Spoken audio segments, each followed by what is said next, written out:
ہر آدمی جو سینے میں ایمان رکھتا ہے، کتاب و سنت سے جڑا ہوا ہے، وہ چاہتا ہے کہ میں سنور جاؤں، میرے اخلاق، میرا کردار، میرے اعمال ان میں حسین تبدیلیاں واقع ہو جائیں، اللہ تعالیٰ کی رضا مجھے نصیب ہو جائے۔ اس کے لیے انسان کوشش بھی کرتے ہیں، جد و جہد بھی کرتے ہیں، رستہ بھی تلاش کرتے ہیں اور چاہتے ہیں کہ میں اس رستے کا مسافر بن جاؤں جو رستہ مجھے اللہ تعالیٰ کے قرب کی طرف لے جائے۔ نبی پاک صلی اللہ تعالیٰ علیہ وسلم نے فرمایا، خطا کاروں میں سے ایک بہترین خطا کار بھی ہے خطا کار پر بہترین خطا کار۔ یا رسول اللہ وہ کون؟ فرمایا جو خطا کے بعد سچے دل سے توبہ کرتا ہے، جسے شرمندگی ہوتی ہے، احساس ہوتا ہے کہ نہیں یہ میں نے غلط کیا ہے، مجھے ایسا نہیں کرنا چاہیے تھا، مجھے بدلنا چاہیے، جو ندامت محسوس کرتا ہے اور توبہ کرتا ہے۔ انسان سنورنا چاہتا ہے، بدلنا چاہتا ہے، اور اگر خود وہ بدل نہیں بھی پا رہا باوجود کوشش کے، لیکن اس سے بھی زیادہ اس کے دل میں ایک بڑی تڑپ یہ ہوتی ہے کہ میری اولاد سنور جائے۔ بہت جھوٹا آدمی بھی کبھی نہیں چاہتا کہ اس کا بچہ جھوٹ بولے، اس میں یہ غلطی پائی جاتی ہے، اس سے یہ خطا ہو رہی ہے، اسے پتہ ہے کہ میں بعض اوقات غلط بیانی کرتا ہوں، لیکن وہ یہ پسند نہیں کرتا کہ میرا بیٹا غلط بیانی کرے۔ جو آدمی معاذ اللہ استغفر اللہ کسی وجہ سے کسی خطا میں، کسی غلطی میں، کسی جرم میں مبتلا ہے، وہ یہ نہیں چاہتا کہ میرا بیٹا اس رستے پہ چلے۔ اپنی اصلاح کی بھی فکر ہوتی ہے، لیکن اس سے بڑھ کر بھی لوگوں کو یہ فکر ہوتی ہے کہ جو کمزوریاں، جو غفلتیں، جو سستیاں مجھ میں پائی جاتی ہیں وہ میری اگلی نسل میں نہ پائی جائیں۔ کیا کریں؟ سنورنے کا رستہ کیا ہے؟ بدلنے کا رستہ کیا ہے؟ اخلاقی طور پر درست ہونے کے لیے ہمارے پاس کون سی راہ ہے؟ تو قرآن مجید نے ایک مضبوط رستے کی طرف ہماری رہنمائی کی ہے۔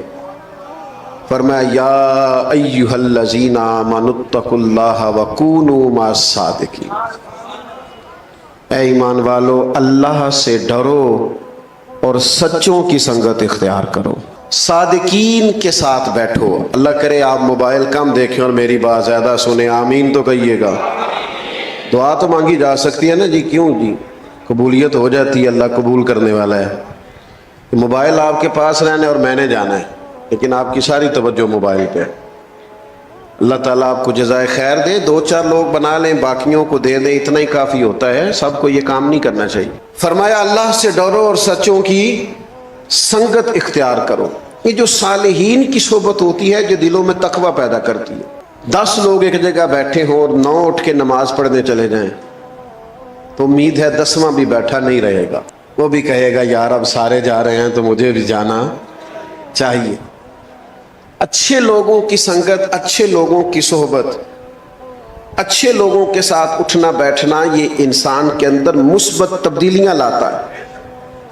اعلیٰ حضرت بریلوی رحمۃ اللہ علیہ ذرائع علم کو بیان کرتے ہیں کہ انسان عالم کیسے ہوتا ہے، تو فاضل بریلوی نے ان میں سے ایک ذریعہ یہ بیان کیا ہے کہ صحبت علماء بھی آدمی کو عالم بنا دیتی ہے۔ صحبت علماء سے بھی علم حاصل ہوتا ہے۔ اچھے لوگوں کی سنگت اختیار کریں، صالحین کی۔ اور یہ آپ چھوڑ دیں بات کرنی کہ ہمیں صالحین ملتے ہیں، ہمیں پتہ ہوتا ہے کون کون بندہ اچھا ہے، ہمارے ارد گرد اچھے لوگ ہوتے، ہمارے دائیں بائیں اچھے لوگ ہوتے، ہمارا مزاج نہیں ہوتا کسی کے پاس بیٹھنے کا، وقت گزارنے کا، ہماری طبیعت نہیں ہوتی تربیت کے لیے کہیں جانے کی۔ ہمارے ہاں لوگ جاتے ہیں آج کل کسی کو مشہور آدمی سمجھ کے فوٹو کھنچوانے، یا کسی ایسے شخص کے پاس جہاں جا کے ذرا گپ شپ کا موقع ملے، یا کسی ایسے شخص کے پاس جو ہماری ہاں میں ہاں ملائے۔ اچھی صحبت، صحبت صالحین اتنی ہی زیادہ ضروری ہے جتنا انسان کے لیے سانس لینا ضروری ہے۔ اگر آپ کو صالحین کی صحبت میسر نہیں آتی، آپ کے ارد گرد کا ماحول ایسا نہیں ہے جو آپ کو تقوی کی طرف مائل کرے، آپ کیسے عبادت کی طرف رجحان کریں گے؟ آپ دیکھیے نا، مولا علی شیر خدا رضی اللہ تعالیٰ عنہ فرماتے ہیں میں نے نبی پاک کو اور سیدہ خدیجہ کو نماز پڑھتے دیکھا، تو میں نے پوچھا یہ کون سا طریقہ ہے، چونکہ شیر خدا کی عمر مبارک ابھی چھوٹی تھی، کون سا طریقہ ہے؟ تو کہا یہ دین اسلام ہے۔ کہتے ہیں رب نے توفیق دے دی، پیر والے دن نبی پاک نے اعلان نبوت کیا اور منگل والے دن میں نے سرکار کے ساتھ نماز پڑھی۔ اس نماز کو پڑھتے ہوئے دیکھا صحبت صالحین۔ کبھی ایسا ہوتا ہے کہ آپ گھر کے اندر مصلی بچھا لیں، نماز کا ارادہ کریں، تو آپ کا بچہ جو 2-2.5 سال کا ہے، جسے پتہ بھی نہیں نماز کیا ہے، وہ بھی آ کے مصلی پہ لیٹ جاتا ہے، سجدے کرنے شروع کر دیتا ہے۔ کیوں؟ کہ جو آپ کریں گے بچے بھی وہی کریں گے۔ آپ کے بچے آپ کو گھر میں قرآن مجید پڑھتا ہوا دیکھیں گے تو ان کا خیال آئے گا کہ یہ کام کرنا چاہیے۔ اچھی صحبتیں، نیک لوگوں کی خدمت میں حاضر ہونا، ان کے پاس جانا۔ امام غزالی رحمۃ اللہ علیہ جس درویش کے پاس جایا کرتے تھے، بظاہر انہوں نے کوئی کتاب نہیں لکھی، اتنا بڑا ان کا علمی نام اس لحاظ سے نہیں پکارا جاتا تھا، اگرچہ بہت بڑے عالم تھے، لیکن شہرت اس عنوان سے نہیں تھی۔ لیکن اپنی تربیت کے لیے، اپنے آپ کو بدلنے کے لیے ایک اچھی صحبت کی ضرورت ہوتی۔ اگر دوست اور ارد گرد کا ماحول نہ بدلے، ماں باپ کے لیے جہاں یہ ضروری ہے نا کہ وہ اپنی اولاد کے لیے رزق حلال کا بندوبست کرے، ضروریات کو جمع کرے، وہاں ان کے لیے یہ بھی ضروری ہے کہ گھر کے ماحول کو صالح بنائیں، گھر کے ماحول کو نیک بنائیں۔ اگر ماں باپ کوئی بات کرتے ہوئے ایسا لفظ بولتے ہیں جو اخلاقی طور پر درست نہیں ہے، تو وہ بھی بچوں کو بدخلق کرتا ہے۔ اپنے ماحول میں خوبصورتی لانے کے لیے اچھی صحبتیں، نیک لوگوں کے پاس آنا جانا۔ نبی پاک صلی اللہ علیہ وسلم نے فرمایا انسان اپنے دوستوں سے پہچانا جاتا ہے، انسان کا تعارف بن جاتے ہیں اس کے دوست۔ لہذا کریم فرماتے ہیں دوستیاں دیکھ کے لگایا کرو۔ تم دیکھو تمہارا دوست کون ہے، کس کے پاس آتے جاتے ہو۔ یہاں ہم سیاسی بیس پہ دوستیاں لگا لیتے ہیں، کوئی دنیاوی کام پڑ گیا تو کام نکل آئے گا، کوئی مشکل حل ہو گئی تو، اور بعض ایسی جگہوں پہ بھی دوستیاں لگا لیتے ہیں جو بہرحال درست نہیں ہے۔ اچھی صحبت، داتا صاحب رحمۃ اللہ علیہ فرماتے ہیں، داتا صاحب فرماتے ہیں ایک شخص حج کرنے گیا تو بیت اللہ کا طواف کرتا تھا، یا مینا میں جاتا تھا، یا مزدلفہ میں جاتا تھا، یا عرفات میں بیٹھا تھا، تو ہر جگہ ایک ہی دعا مانگتا تھا، یا اللہ میرے دوستوں کو نیک کر دے، یا اللہ میرے دوستوں کو نیک کر دے، یا اللہ میرے دوستوں کو صالح بنا دے۔ تو جو لوگ اس کے زیادہ ساتھ تھے، جنہوں نے کئی دفعہ اسے یہ بات دہراتے اور یہ عمل دہراتے دیکھا تھا، وہ کہنے لگے میاں دوستوں کو نیک کر دے، کچھ اپنے لیے بھی مانگ۔ کہنے لگا اپنے لیے ہی مانگ رہا ہوں، یہ اپنے لیے ہی مانگ رہا ہوں۔ تو کیا مطلب؟ کہنے لگا اگر میرے سارے دوست ٹھیک ہو گئے، نیک ہو گئے، تو میں خود بخود ہو جاؤں گا، چونکہ وہی میرے دائیں بائیں رہتے ہیں، وہی میرے آگے پیچھے رہتے ہیں، انہی سے میرا اٹھنا بیٹھنا ہے، وہی میرے سفروں میں ساتھ ہو۔ صالحین کے پاس بیٹھیں، نیک لوگوں کی سنگت اختیار کریں۔ اور اسی سے ملتی جلتی یہ بات عرض کروں گا، گفتگو بھی اس شخص کی سنیں اس کی گفتگو ہمارے عقیدے کی مضبوطی کا باعث بنے، ہمارے صالح اعمال کی طرف رغبت کا باعث بنے۔ ہم ایسے لوگوں کی باتیں سنتے ہیں جو ہمیں بے باک کر دیتے ہیں۔ مجھ سے کوئی ناراض نہ ہو جائیں تو بعض ایسی جگہوں پہ بھی گفتگو ہوتی ہے جس سے ایسے محسوس ہوتا ہے کہ جیسے بے عملی کی طرف رغبت دی جا رہی ہے۔ یعنی تقریر کرنے والا اگر کہے کہ تو اپنی نمازاں سام کے رکھ، سڑکوں تے عشق ہے، تو اسے پوچھا جائے گا کہ نماز عشق رسول نہیں؟ نبی پاک علیہ السلام نے یہ نہیں فرمایا کہ نماز میری آنکھوں کی ٹھنڈک ہے؟ تو عشق رسول میں صرف محفل ہی کرائی جاتی ہے، عشق رسول میں لنگر ہی کھایا جاتا ہے، نماز بھی عشق رسول میں پڑھی جاتی ہے۔ تو یہ کیا آپ لوگوں کو فلسفہ بیان کر رہے ہیں کہ جس سے بے عملی ظاہر ہو رہی، بد عملی اور خرابی پیدا ہو رہی؟ میں بعض ایسے لوگوں کو جانتا ہوں جو صالح تھے، نیک تھے، لیکن کچھ ایسے لوگوں کی صحبت اور سنگت میں جا کے بیٹھے کہ ان کا سارا مزاج ہی بدل گیا، حلیہ ہی تبدیل ہو گیا، رنگ ڈھنگ ہی بدل گیا۔ آپ یہ لوگ ہمارے ذہنوں پر اثر انداز ہوتے ہیں، ہم مانے چاہے نہ مانے، ہم دوسروں کا اثر قبول کرتے ہیں۔ یہ ممکن نہیں ہوتا کہ دوسروں کا اثر انسان قبول نہ کرے، انسان پر اثر ہوتا ہے۔ اچھی صحبتیں، علماء کے پاس آنا جانا، ان کی خدمت میں بیٹھنا، ان کے پاس رہنا۔ بہت بڑے تھے امام اعظم ابو حنیفہ، بڑا مضبوط حافظہ اللہ نے عطا کیا تھا. جن لوگوں کو لاکھوں حدیثیں یاد ہیں وہ بھی امام اعظم کے مقلد ہونے پر فخر کرتے ہیں. اللہ تبارک و تعالیٰ نے ان کو بڑی قوت عطا کی تھی، تقوی عطا کیا تھا. اتنا علم ہے، اتنا فضل ہے، اتنی رعنائی ہے، اتنا حافظہ ہے، اور پھر اللہ نے حکمت عطا کی ہے. امام صاحب کو مسائل نکالنے آتے ہیں، لیکن اس کے باوجود سیدنا امام جعفر صادق کی صحبت میں جا کے بیٹھا کرتے، ان سے فیض لیتے تھے، اور فرماتے تھے اگر وہ 2 سال نہ ہوتے جو مجھے امام جعفر صادق کی صحبت میں ملے ہیں تو ابو حنیفہ ہلاک ہو جاتا، میں ہلاک ہو جاتا. مجھے وہ 2 سال کی جو نیک آدمی کی صحبت تھی، اس صحبت نے میرے اندر تقوی پیدا کیا، عبادت کا نور پیدا کیا، خوبصورتی پیدا کی. میرے بھائیوں، خدا را اپنے ارد گرد کے ماحول کو درست کریں، اپنے آنے والی نسلوں کو صالح اور خوبصورت سوسائٹی میں. حضرت عمر رضی اللہ تعالیٰ عنہ فرمایا کرتے تھے جو لوگ کثرت سے استغفار کریں ان کی صحبت میں بیٹھا کرو. جو لوگ کثرت سے استغفار کرنے والے ہوں ان کے پاس بیٹھا کرو. وہ عاجز لوگ ہوتے ہیں، وہ رب سے ڈرنے والے ہوتے ہیں، اس لیے کہ انہیں اپنے گناہوں پر ندامت ہوتی، انہیں احساس ہوتا. یہ جو ہمارے بزرگ تھے جن کے ہم عرس مناتے ہیں، جن کی ہم یادوں میں بیٹھتے ہیں، یہ صرف شاگرد نہیں ہوتے تھے، یہ با ادب شاگرد ہوتے تھے. انہوں نے صرف دین نہیں پڑھا ہوتا تھا، انہوں نے تھوڑے جوتے بھی سیدھے کیے ہوتے تھے اساتذہ کے.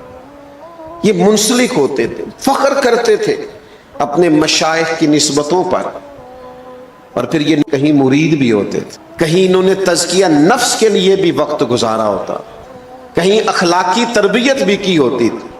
میں چھوٹا آدمی ہوں، کو بڑی بات کروں گا تو اچھا نہیں لگے گا، چھوٹے منہ سے بڑی بات. آج تو ہمارے مذہبی سٹیج اور مذہبی لوگ اور جلسے اور نعتیں اور آنا اور جانا اور سٹیٹس اور ویوز، اور جناب اتنا چل گیا اور اتنا بن گیا. ہم کیا دیں گے سوسائٹی؟ کیا سیکھیں گے لوگ اس ماحول سے، جس ماحول میں صرف کھینچا تانی، جس ماحول کے اندر اس طرح کا نظریہ بن گیا کہ چھپ جانے کو جی چاہتا ہے، دل کرتا ہے اٹھ بلیا چلو تھے بسیے جتھے وس دینی سارے ینے، نہ کوئی ساڈی ذات پچھانے نہ کوئی سانو مننے. ماحول ہی اور طرح کا ہو گیا، رنگ ہی اور طرح کا ہو گیا، کوئی اسلوب ہی نہیں رہ گیا. صحبت لوگوں کی بدل گئی. صالحین کے پاس بیٹھیں، اچھی باتوں کو سیکھیں. اور پھر ایک اور بات بھی آپ کی خدمت میں عرض کروں، انسانوں میں خوبیاں بھی ہوتی ہیں، خامیاں بھی ہوتی ہیں. آپ کسی سے خوبی لے لیں اور خامی چھوڑ دیں، کوتاہیوں سے صرف نظر کریں. میں کسی شخص سے بیزار نہیں ہو سکتا کیونکہ ایک ذرہ بھی تو بیکار نہیں ہو سکتا. آپ سیکھیں، آپ خیر لے لیں جس سے ملتی، اس خیر کو اپنے دامن میں ڈالیں، ایک ایک کر کے اپنی زندگی سے غلطیاں کمزوریاں دور کرنی شروع کریں. ورنہ ماحول اس طرح کا بن جاتا ہے کہ انسان کو. حضرت موسیٰ کلیم اللہ علیہ السلام ایک دفعہ کہا گیا کہ بستی میں جو سب سے نیک آدمی ہے وہ ڈھونڈ کے لائیں. تو اب جسے حضرت موسیٰ نیک کہیں گے وہ کتنا کو نیک ہوگا؟ پوری بستی میں سے نیک آدمی تلاش. مکتوبات 2 صدی میں صوفیہ اس کو لکھتے ہیں، کہتے ہیں وہ سب سے نیک آدمی ڈھونڈ کے حضرت موسیٰ علیہ السلام لائے. اب کہا گیا اس کے ذمے لگائیں.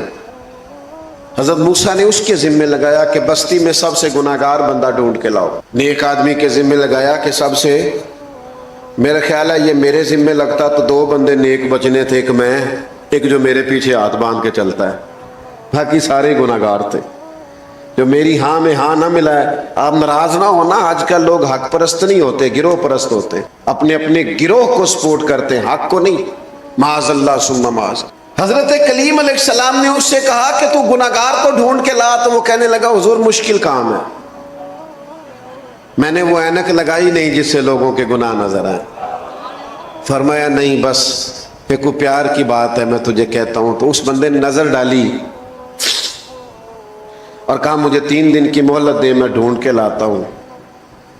3 دنوں کے بعد مقررہ وقت پر وہ بندہ ڈھونڈ کے کسے لایا؟ اپنے گلے میں رسی. حضرت موسیٰ کے ہاتھ میں تھما، تڑپ کے رویا، کہنے لگا حضور کچھ لوگ مجھے گناہگار محسوس ہوئے تھے اور ان کے گناہوں کا صرف شک تھا، اپنا مجھے پاک ہے.